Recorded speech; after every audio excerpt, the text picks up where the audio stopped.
നമസ്തേ, റൂട്ട്സിലേക്ക് സ്വാഗതം. ചുറ്റുമുള്ള എവിടേക്ക് നോക്കിയാലും പ്രകൃതി ഭംഗി ധാരാളമുള്ള ഒരു പ്രദേശത്താണ് നമ്മളിപ്പോൾ നിൽക്കുന്നത്.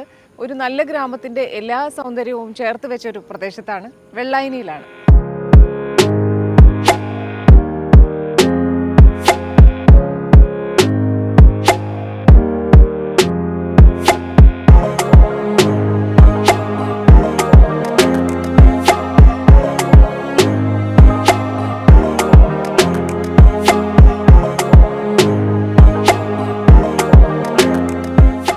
സമയം ചെലവഴിക്കാനും ബോട്ടിങ്ങിനും പക്ഷി നിരീക്ഷണത്തിനും പറ്റിയ സ്ഥലം എന്നറിയപ്പെടുന്ന വെള്ളായനി പ്രകൃതി കനിഞ്ഞനുഗ്രഹിച്ച പ്രദേശമാണ്. കായലും പാടങ്ങളും ജൈവ വൈവിധ്യം നിറഞ്ഞ പരിസ്ഥിതിയുമുള്ള പ്രദേശം. ഗ്രാമജീവിതത്തിന്റെ സ്പന്ദിക്കുന്ന ദൃശ്യങ്ങൾ ചുറ്റും നിറയുന്ന പ്രദേശം. തിരുവനന്തപുരത്തിന്റെ കുട്ടനാടായി മാറിയ വെള്ളായനിയെ കുറച്ചു വാക്കുകൾ കൊണ്ട് മാത്രം വിശേഷിപ്പിക്കാനാവില്ല. തിരുവനന്തപുരം നഗരത്തിൽ നിന്ന് ഏകദേശം 10 കിലോമീറ്റർ ദൂരമേ ഇവിടേക്ക്. പക്ഷെ നമ്മൾ ഒരുപാട് കിലോമീറ്റർ കുറേ നേരം യാത്ര ചെയ്ത് എത്തിയാൽ മാത്രമേ ഇത്രയും ഒരു വിശാലമായിട്ടുള്ള പാടത്തേക്ക് എത്താൻ പറ്റുള്ളൂ എന്ന് തോന്നും. കാരണം അത്രയും വിശാലമായിട്ട് തനിയൊരു ഗ്രാമപ്രദേശം ആണ് ഈ 10 കിലോമീറ്ററിനുള്ളിൽ ഉള്ളതെന്ന് നമുക്ക് വിശ്വസിക്കാൻ തോന്നില്ല. അത്രയും ഭംഗിയുള്ള ഒരു സ്ഥലം, നഗരത്തിൻ്റെ തിരക്കുകളിൽ നിന്നൊക്കെ ഒഴിഞ്ഞിട്ടുള്ള ഒരു സ്ഥലം. ഇവിടെ രണ്ട് വശത്തും പാടങ്ങളും നടുവിൽ ഒരു പാതയും അതിനോട് ചേർന്നൊരു കനാലുമാണ്. ഇപ്പോൾ ഈ പാതയിലൂടെ ഇങ്ങനെ രാവിലെ ഇപ്പോൾ ഒരു 7 മണി ആയിട്ടേ ഉള്ളൂ. ഈ പാതയിൽ കൂടെ ധാരാളം ആളുകൾ രാവിലെ നടക്കാൻ ഇറങ്ങുന്നുണ്ട്. ജോലിക്ക് പോകുന്നവരൊക്കെ കുറച്ചും കൂടെ കഴിഞ്ഞിട്ട് ഒരു 8-8:30 ആവുന്നതോടുകൂടി ഇവിടെ കുറച്ചെങ്കിലും ട്രാഫിക് പോലെ വരുള്ളൂ. ഇപ്പോൾ മോർണിംഗ് വാക്കിന് പറ്റിയ ഒരു സ്ഥലം, പ്രകൃതിയുടെ സൗന്ദര്യം ആസ്വദിച്ച് നല്ല കാറ്റ്, നല്ല ഫ്രഷ് എയർ ആണ് ഇവിടെ, മഞ്ഞുണ്ട്, ഇതൊക്കെ ആസ്വദിച്ച് നടക്കാൻ പറ്റിയ ഒരു സ്ഥലവും ആ ഒരു എൻവയറമെൻറ്റുമാണ് ഇവിടെ.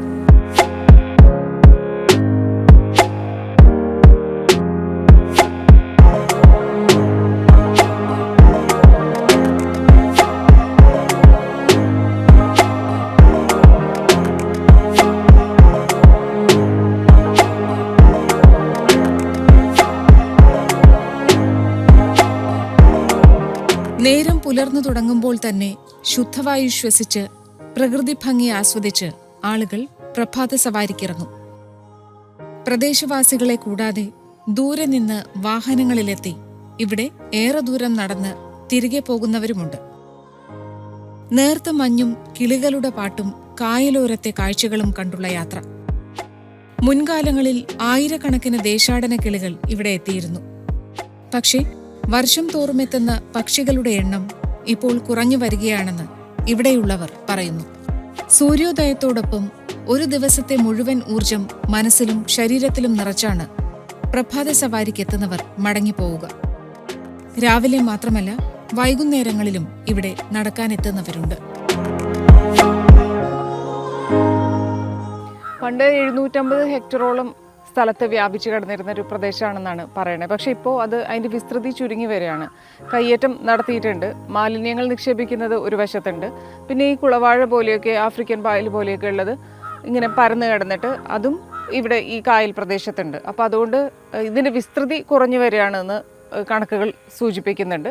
പക്ഷേ ഇവിടെയുള്ളവർ രാവിലത്തെ സമയത്ത് കുറച്ച് ഫിഷിംഗ് നടത്തുന്നുണ്ട്. പുറത്തുനിന്ന് ദൂരെയുള്ളവരും ഇവിടെ വന്ന് ഫിഷിംഗ്, ചൂണ്ടയിടാൻ ഇഷ്ടമുള്ളവരൊക്കെ വന്ന് ചൂണ്ടയിട്ട് മീൻ പിടിച്ച് പോകുന്നുണ്ട്. ഇപ്പോൾ സീരിയലും സിനിമയുടെയും ഷൂട്ടിങ്ങുകളൊക്കെ അതിനുള്ള പറ്റിയ പ്രദേശമായിട്ട് ഈ സ്ഥലത്തിനെ കണക്കാക്കിയിട്ട് അവർ വരുന്നുണ്ട്. കാരണം എല്ലാം ഒരു ഫ്രെയിമിൽ തന്നെ ഒരുപാട് കാര്യങ്ങൾ കിട്ടുന്ന പ്രദേശമാണ്. ഇപ്പം കായലുണ്ട്, പാടങ്ങളുണ്ട്, ഇപ്പോൾ ചീരയും വെണ്ട അങ്ങനത്തെ കൃഷി സ്ഥലങ്ങൾ വേറെയുണ്ട്.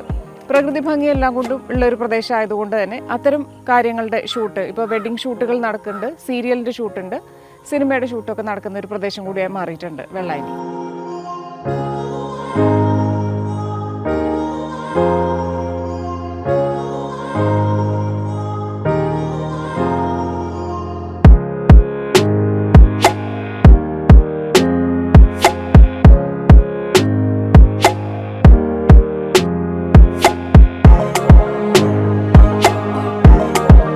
കയ്യേറ്റവും മാലിന്യങ്ങൾ ഒഴുക്കലുമെല്ലാമായി വെള്ളായനി കായലിനും ദുരന്തങ്ങൾ ഏറ്റുവാങ്ങേണ്ടി വന്നിട്ടുണ്ട്. കായലിന്റെ വിസ്തൃതിയിൽ കുറവ് വന്നിട്ടുണ്ടെന്ന് പഠനങ്ങൾ വ്യക്തമാക്കുന്നു. ദേശാടന കിളികളുടെ വരവ് കുറഞ്ഞതും താമരപ്പൂക്കൾ വിരിയാത്തതും കായലിൽ മാലിന്യം പടരുന്നതിനാലാണെന്ന് നാട്ടുകാർ അഭിപ്രായപ്പെടുന്നു. കുളവാഴ നിറയുന്നത് കായലിലെ സസ്യജാലത്തെയും ദോഷകരമായി ബാധിച്ചിട്ടുണ്ട്.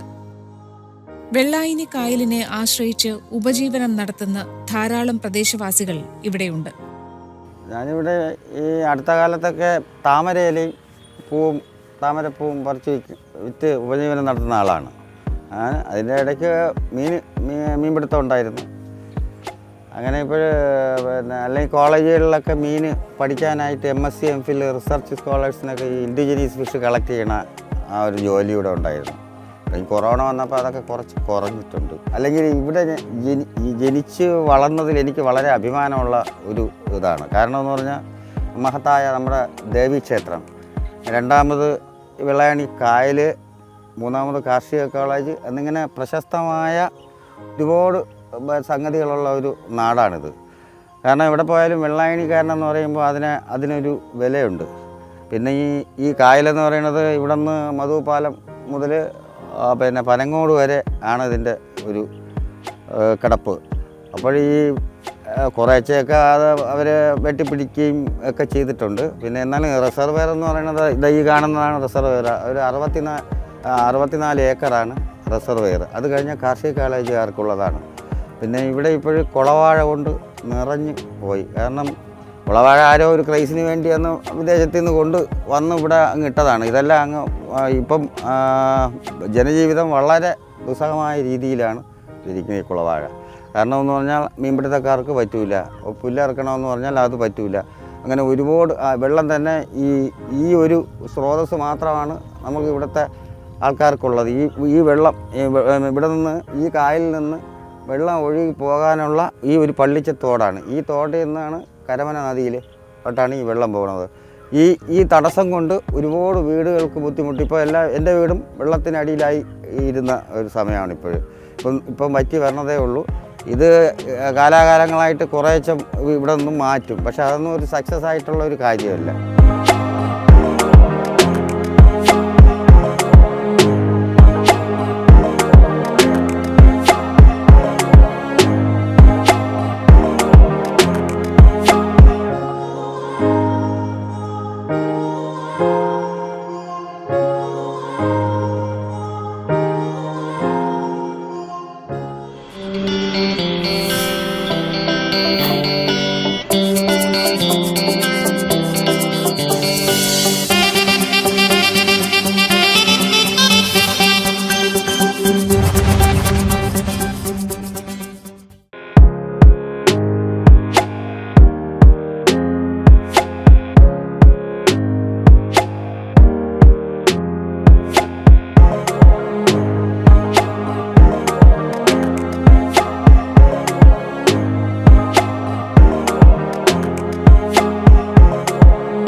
താമരപ്പൂക്കളാണ് വെള്ളായനിയിലെ മറ്റൊരു പ്രധാന ആകർഷണം. ഇവിടെ നിന്ന് ശേഖരിക്കുന്ന പൂക്കൾ ക്ഷേത്രങ്ങളിലെ പൂജകൾക്ക് ഉപയോഗിക്കുന്നു. പൂക്കൾ കൂടാതെ താമര ഇലകളും ശേഖരിക്കും. രാവിലെ തന്നെ ചെറുതോണികളിൽ കായലിൽ ഇറങ്ങി താമരപ്പൂക്കളും ഇലകളും ശേഖരിക്കുന്നു. ഇലകൾ ക്ഷേത്രങ്ങളിൽ പ്രസാദ വിതരണത്തിനും പൂക്കടകളിൽ പൂക്കൾ പൊതിഞ്ഞു നൽകാനും ഉപയോഗിച്ചു വരുന്നു.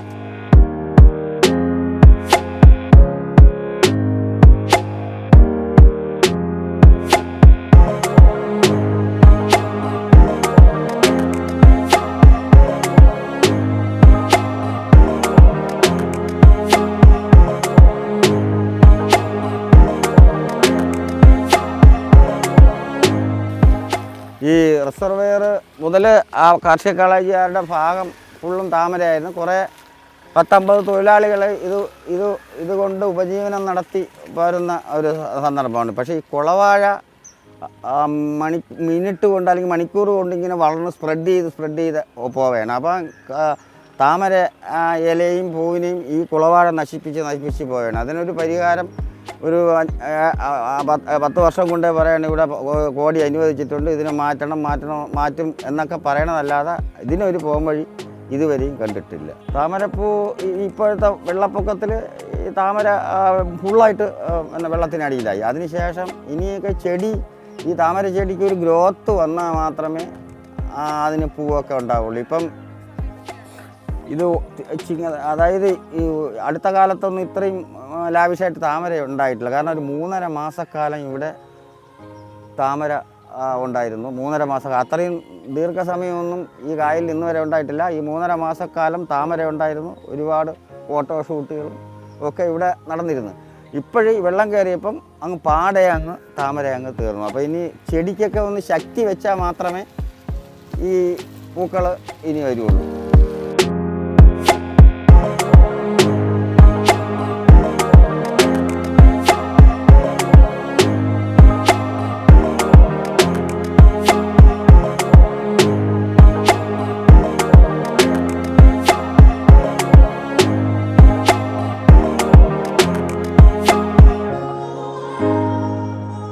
താമരച്ചെടികളിൽ മുട്ടുവന്നാൽ ഏകദേശം 1 മാസം കൊണ്ടാണ് പൂവായി മാറുന്നത്. ഓണക്കാലത്ത് വിരിയുന്ന താമരയ്ക്ക് നല്ല ഡിമാൻഡാണ്.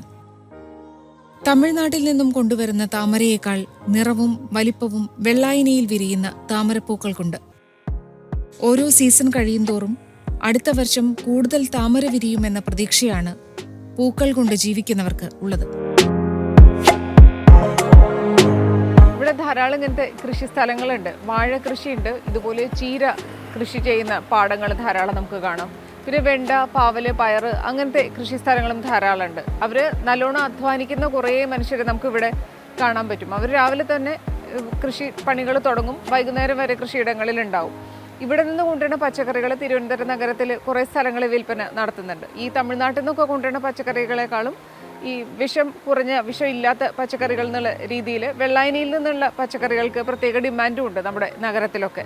അങ്ങനെ ധാരാളം കൃഷിസ്ഥലങ്ങളും നമുക്കിവിടെ കാണാം. നല്ല ഭംഗിയുള്ള ഏരിയയിൽ, അതായത് ഭംഗി എന്ന് പറയാനുള്ള ഒരു കാര്യം, നമുക്ക് തിരുവനന്തപുരം നഗരത്തിൻ്റെ വാസ്തവത്തിൽ തിരുവനന്തപുരത്തിൻ്റെ ഒരു പ്രത്യേകത തന്നെ 5-6 കിലോമീറ്റർ ചുറ്റളവിനുള്ളിൽ ഒരു ഗ്രാമഭംഗിയുള്ള പ്രദേശം കാണാൻ സാധിക്കും എന്നുള്ളതാണ്. അപ്പോൾ എത്ര തിരക്കുള്ളൊരു നഗരമാണെങ്കിലും അതിനോട് ചേർന്ന ഒരു ഗ്രാമം കൂടി തിരുവനന്തപുരത്ത് നമുക്ക് കാണാൻ കഴിയും. ഈ വെള്ളായനി എന്ന് പറയുന്ന വാസ്തവത്തിൽ ഒരു 10 കിലോമീറ്റർ വ്യത്യാസമേ ഉള്ളൂ. തിരുവനന്തപുരം നഗരമധ്യത്തിൽ നിന്ന് ഒരു 10-13 കിലോമീറ്റർ ചുറ്റളവിനുള്ളിൽ വരുന്ന ഒരു പ്രദേശത്താണ്. ആ സ്ഥലത്താണ് ഇത്രയും പരന്നു കിടക്കുന്ന വിശാലമായ പാടങ്ങളും കൃഷിസ്ഥലങ്ങളും കായലും ഒക്കെയുള്ളത്.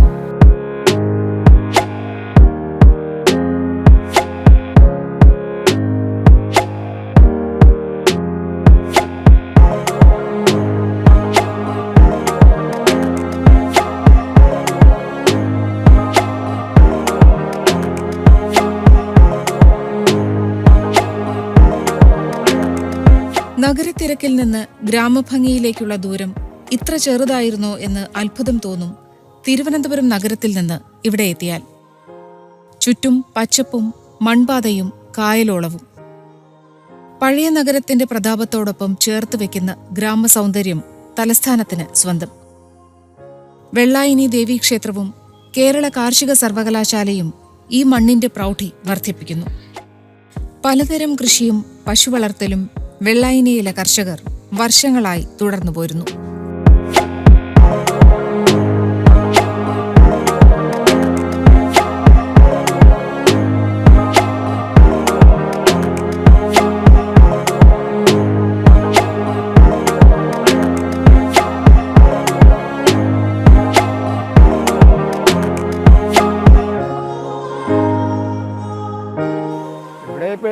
പിന്നെ എല്ലാവരും പിന്നെ പയർ കൃഷിയാണ് പിന്നെ ചെയ്യുന്നത്. പിന്നെ വാഴ, മരിച്ചിനി, പിന്നെ കീര. ഇവിടെയും പിന്നെ അടുത്താണ് മാർക്കറ്റ് കൊണ്ട് പിന്നെ അത് പോയിട്ട് പിന്നെ വേറെ ആൾക്കാരെല്ലാം വാങ്ങിച്ചുകൊണ്ട് പോവുകയാണ്. അപ്പോൾ ഇവിടെ എല്ലാ സമയവും കൃഷിയാണ്. കേരളത്തിലെ 2ാമത്തെ ഏറ്റവും വലിയ ശുദ്ധജല തടാകമാണ് ഈ വെള്ളായനി കായൽ. ശാസ്താംകോട്ട കഴിഞ്ഞാൽ ഏറ്റവും വലിയ ശുദ്ധജല തടാകം വെള്ളായനി കായലാണ്. അത് തിരുവനന്തപുരം നഗരത്തിലെ ഏറ്റവും വലിയ ഫ്രഷ് വാട്ടർ ലേക്കാണ് വെള്ളായനി കായൽ. കള്ളിച്ചെല്ലമ്മ എന്ന് പറഞ്ഞ സിനിമയുടെ ഷൂട്ടിംഗ് ഇവിടെയായിരുന്നു, വെള്ളായനി കായലിൻ്റെ പരിസരങ്ങളിലായിരുന്നു. അപ്പോൾ അന്ന് എല്ലാവർക്കും അത്ഭുതമായിരുന്നു, ഇത്രയും ഭംഗിയുള്ളൊരു സ്ഥലം തിരുവനന്തപുരത്തിൻ്റെ തൊട്ട് ചേർന്ന് ഇങ്ങനൊരു പ്രദേശം ഇവിടെ ഉണ്ടെന്നൊക്കെ. വെള്ളായനി കായലിൽ ആദ്യമായിട്ട് സിനിമയിലെത്തുന്നതും ആ കള്ളിച്ചെല്ലമ്മ എന്ന് പറഞ്ഞ ചിത്രത്തിലൂടെയായിരുന്നു. അന്നൊക്കെ ഇവിടുത്തെ നാട്ടുകാർക്കും സിനിമ ലൊക്കേഷൻ ഈ ഷൂട്ടിംഗ് നടക്കുന്നതൊക്കെ വലിയ കൗതുകമായിരുന്നു. ഇന്നിപ്പോൾ എല്ലാ ദിവസവും ഇവിടെ ഷൂട്ടിംഗ് ഉണ്ട്. സിനിമയുടെ ആയാലും സേവ് ദി ഡേറ്റ്, വെഡിങ് കാര്യങ്ങളെല്ലാം, അതുപോലെ സീരിയൽസ്, അങ്ങനെ ഒരുപാട് ഷൂട്ടിംഗ് നടക്കുന്ന ഒരു ലൊക്കേഷൻ ആയിട്ട് മാറി. ഏത് ഭാഗത്ത് ഫ്രെയിം വെച്ചാലും നല്ല ഫ്രെയിം കിട്ടുന്ന ഒരു ലൊക്കേഷനായി മാറിയിട്ടുണ്ട് വെള്ളായനി.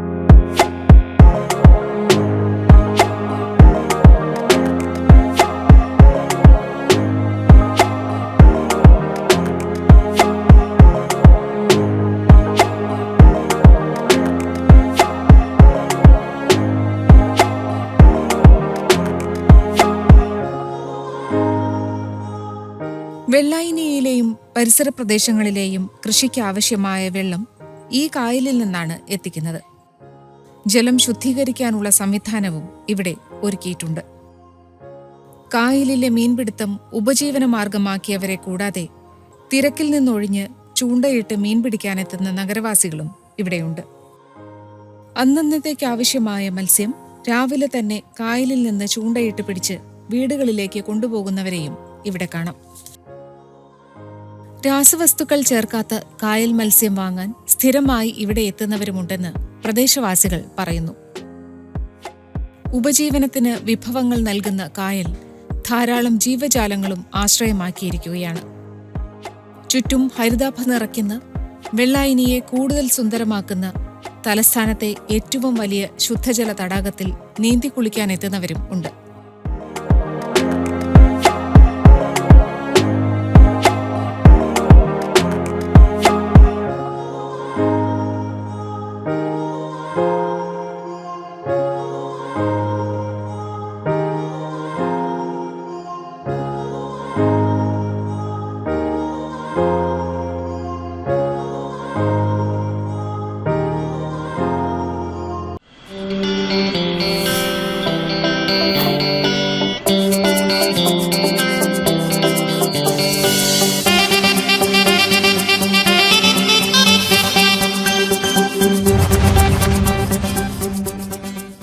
ഇതാണ് കിരീടം പാലം. കിരീടം സിനിമയിലൂടെ ഫേമസ് ആയ പാലാണ്. സർവോദയം പാലം എന്നാണ് ശരിക്കുള്ള പേര്. പക്ഷെ 1989 അതിനുശേഷം, ഈ സിനിമ ഇറങ്ങിയതിന് ശേഷം ഈ പാലത്തിന്റെ പേര് കിരീടം പാലം എന്നായി. അതിനുശേഷം കുറേ സിനിമകൾ ഈ ലൊക്കേഷനിൽ ഷൂട്ട് ചെയ്തിട്ടുണ്ട്. അത്ര ഫേമസ് ആയി ഈ കിരീടം പാലം.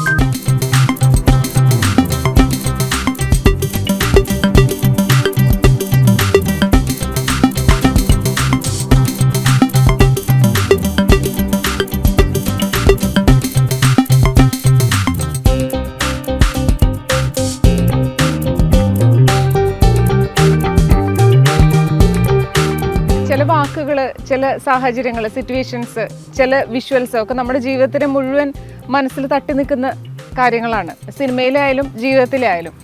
അപ്പോൾ സിനിമയിൽ അതുപോലെ മനസ്സിൽ തട്ടി നിന്ന രംഗമാണ് മോഹൻലാൽ ഇങ്ങനെ സേതുമാധവൻ കിരീടം പാലവും അതിനോട് ചേർന്നുള്ള വഴികളിലൂടെയുള്ള സങ്കടം നിറഞ്ഞ യാത്രയൊക്കെ. ആ പാലം അടവുമൊക്കെ മലയാളിയുടെ മനസ്സിൽ ആഴത്തിൽ പതിഞ്ഞത് കിരീടത്തിന് ശേഷമാണ്. കള്ളിച്ചെല്ലമ്മയിൽ തുടങ്ങി ധാരാളം സിനിമകളുടെ ചിത്രീകരണത്തിന് വെള്ളായിനി വേദിയായിട്ടുണ്ട്. സീരിയലുകളും വിവാഹവുമായി ബന്ധപ്പെട്ട ചിത്രീകരണങ്ങളും മിക്ക ദിവസങ്ങളിലും വെള്ളായിനിയിൽ നടക്കുന്നു. കയ്യേറ്റവും മാലിന്യം തള്ളലുമൊക്കെ ഒഴിവാക്കി കായലിനെ സംരക്ഷിച്ചാൽ മാത്രമേ ഈ സൗന്ദര്യം ഇങ്ങനെ നിലനിൽക്കൂ. നാട്ടുകാരുടെ അഭിമാനമായ, ദൂരദേശങ്ങളിലുള്ളവർ പോലും വീണ്ടും വീണ്ടും വരാൻ ആഗ്രഹിക്കുന്ന പച്ചപ്പും സൗന്ദര്യവും ആവോളം നിറച്ചുവെച്ച വെള്ളായിനിയും 7.5 ഏക്കറോളം പരന്നൊഴുകി കുളിർമയേകുന്ന കായലും തിരുവനന്തപുരത്തിന്റെ അമൂല്യ സമ്പത്താണ്. ചെറുതും വലുതുമായ ധാരാളം ജീവജാലങ്ങൾക്ക് അഭയകേന്ദ്രവും. വെള്ളായിനിയെ കൂടാതെ തലസ്ഥാനത്തെ കാഴ്ച അപൂർണമാണ്.